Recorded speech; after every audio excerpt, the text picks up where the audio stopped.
લા દીપા તને કેમ લાગે આ અશકાની બાજરી છે ને રાત દી વધતી જાય અને આપણી બાજરી તો મૂળ કોને ખબર વધતી જ નથી.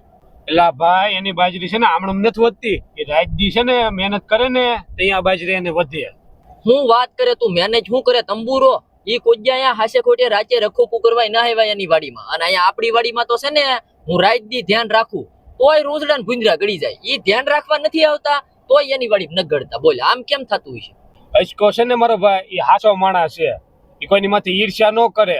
એ ભગવાન છે ને એને દઈ જ રે કે તારે નીકળી ઈર્ષ્યા જ કરવી તો ભૂણા ને રોજડા ને ગળી જાય ને પછી ક્યાં જાય. એલા ભાઈ ઈર્ષાનું તું કે પણ હું કોઈ દિવસ કોઈ માથે ઈર્ષા જ ન કરું. મારા પેટમાં જરાય પાપ ન હોય. આ તો જે હકીકત છે ને એ હું તને કહું છું કે એ ધ્યાન નથી રાખતો તો એની બાજરી હારી થાય અને આપણી બાજરી નબળી કેમ. જો ભાઈ તને ખોટું ન લાગે તો એક સલાહ દઉં તો આ પારકી પંચાયત મૂકી દે ને આમાં ધંધે સડી જા તો કોઈની માથે ઈર્ષ્યા ન કરે. ભગવાન તારી હમું જોહે ને તને દે હે.